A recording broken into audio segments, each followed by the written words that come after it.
Well, he was an extreme extrovert. He was always fun. He was a very intelligent person, very thoughtful, loving, and giving person. But he had just a very risque sense of humor. He was liable to pop off with just any old thing. I like to think that Jesus is having a good time with him up there. I guess just briefly, maybe touch on what happened when it happened, if you can, with Nathan. Well, we had a journey with Luther for several years with him being in kidney failure, and he had been in dialysis for 5.5 years, and he had been admitted to the transplant list, and several friends and family had been tested, and nobody, for one reason or another, nobody was able to be accepted as a viable transplant candidate to be a living donor. And I wasn't able because I had a history of diabetes. Gabby her daughter was insulin resistant and overweight, and she couldn't donate.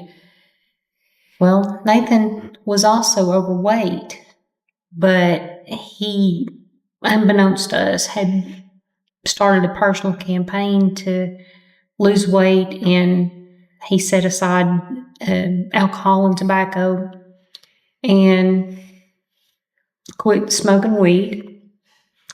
He cleaned his life up. He became reunited with his Savior, and he just was enjoying clean living, and we were enjoying watching him, become. But we didn't know why. We didn't know what had prompted that. We had always talked about being an organ donor family. We all signed our card, when we had our driver's licenses made. And on New Year's Eve, we were all sitting around having a family discussion. And Nathan he says, if something should happen to me, I want to be an organ donor. He said, I don't want a funeral. He said, I want to be cremated. And I don't want you standing around crying over me. He said, I want you to have a big ass party. Okay. So, just out of the blue, we're having this conversation on New Year's Eve. So on January 8th, it had been beautiful, beautiful weather. On the 7th, Nathan had been out in a tank top and shorts, pulling wrenches under his daddy's car, trying to get the plugs changed. And sun gleaming on his hair, it was an idyllic day. Well, the 8th came just as beautiful, and he had gone over to Dark Hollow with a few of his friends. And one particular friend, the friend that Nathan was riding with, was drinking heavily. This young man was 19 years old. He wasn't old enough to be drinking, but he was a hardcore alcoholic by that time in his life. And Nathan, at that time, didn't have a valid driver's license, and he had gone through all the steps to get his license reinstated. The previous weekend, on Saturday, I had taken him to the driver's course it was the final step to get his license reinstated, and he wasn't going to do anything to jeopardize that. So I had to drive I had to drive by Dark Hollow to get home to Maynardville from here. And I had to go right by him. But he got in the car with this young man, and they hit those curves over on Beard Valley and wrapped it around a tree, and the impact was on Nathan's side of the car. And Nathan was in the trauma unit at UT for 4 days before he was declared brain dead. And for 4 days, his dad is having to be dialyzed so that he can stay alive. It's not an option. His sister is trying to hold the pieces together for her daddy and for me and for her brother. And my daughter has got a will of iron. She's just astonishing. While her husband is in Poland, deployed. Yeah. So we are there at the hospital, Nathan and I, and the team comes through for their rotation, and they said, we've done all we can do. They said we were hoping that he was going to make a turn for the better, but we've done all we can do, and you may have a few more hours with him. They explained to me what brain herniation was, and that was the direction he was headed. And they said if the family wants to see him, they need to come. So I made the phone calls, and we paraded through the room, and everybody loved on him and spent time with him and said what they needed to say. And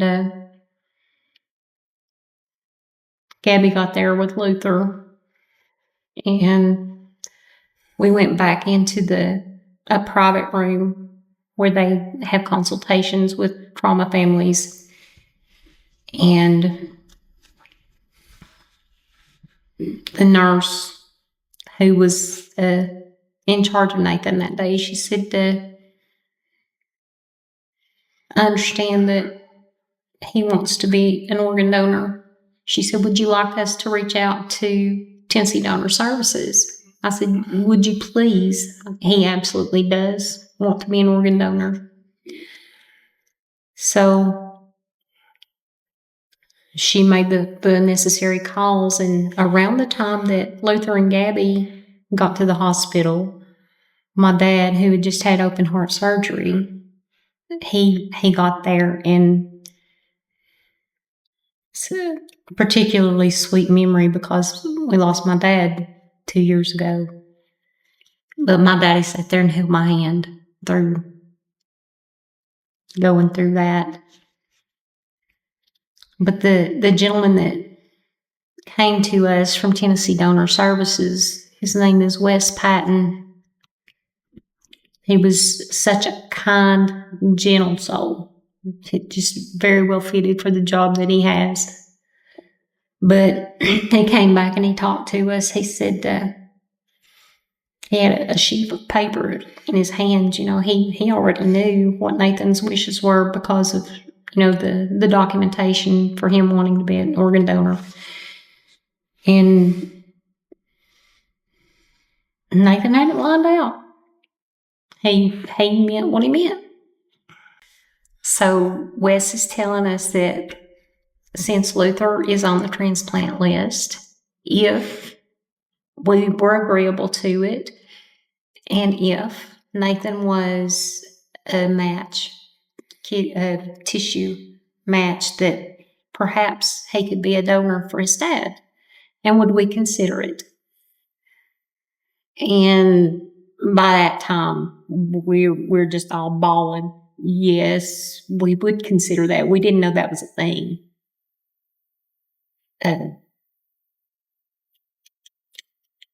Luther said, I think that he would want that. And Gabby said, that's why he was working so hard. He was trying to be an organ donor. He was trying to be healthy enough to give you a kidney. So after that discussion was had, Wes let us know that his son was named Nathan, and he asked us if we knew what the name Nathan means. And I said, yeah, Nathan means gift of God. I said, yeah, that's what that name means. So at 10:05 that night, we were with Nathan, and we felt him leave. He was declared brain dead at 1:22 on Sunday morning, on January 13th. And we left the hospital. It was the first time I had left the hospital since 4:30 a.m. 4 days prior. It was 4:30 a.m. when we got back to Maryland. And we fell into bed, and at noon we got the phone call that not only was Nathan a match, he was an exact match. That they couldn't have gotten a better match. So his dad is going to get the kidney that Nathan meant for him to have. And we're like, I'm in the darkest, lowest, most unimagined pain. And then suddenly there's this bright light of hope. And the sheer polar opposites of those feelings being in you at the same time, I can't describe it. But that's God. You know, you're in the deepest, darkest valley of the shadow of death. And there he is. He makes a way. And that's how much he loves us. And that's how much he takes care of us. So now we have precious memories. We have a piece of Nathan still with us. There are 5 other people alive and, to my knowledge, healthy today because they have bits of my boy. And I think that Nathan would be extremely pleased and proud of that. But better than that, we have the hope of a future. Because God made a way for me to know Nathan's heart prior to that accident, I don't have a doubt. I know that I will be reunited with him, and I will be with him, with our Savior, and there won't be any more separation. There won't be any more pain. We will be doing what we were created to do. So, better than all that, I've got hope.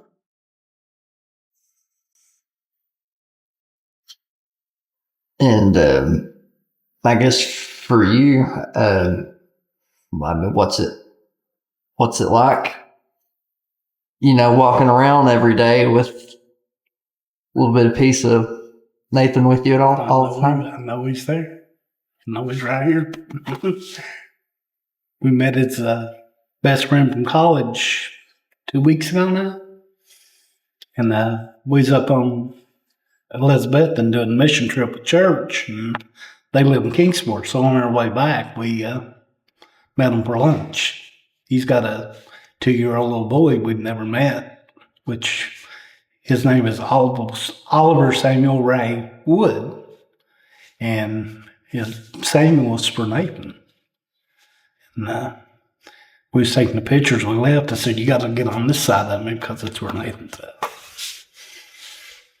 And that same friend has a tattoo on his back of wilderness, biking, photography, and what else? Four of Nathan's favorite things, he had that tattooed on his back in honor of Nathan, not 2 weeks after he died. And there's another friend from the friend group who has named their son after Nathan. So we've got Noah Nathaniel and Oliver Samuel. So Nathaniel was in honor of Nathan, and then Nathan's middle name was Samuel. So they picked that out of there. So the thing that I would say to any grieving mother is to give yourself grace. There is no pattern for healing. There are going to be days that you're going to think you've turned the corner and that things are so much better, and then there'll be a smell, or there'll be a song, or you'll see somebody smile or walk the way your loved one did, and it's going to trigger you, and it's going to hit hard because you thought you had turned that corner. Be patient with yourself. Give yourself all the time that you need. Accept the support where you get it, but don't expect it, because nobody else has walked your walk, even if they are a bereaved parent. They haven't had the relationship that you had, and they're not walking the walk that you're walking. So accept the love and support that you get. Don't expect anything.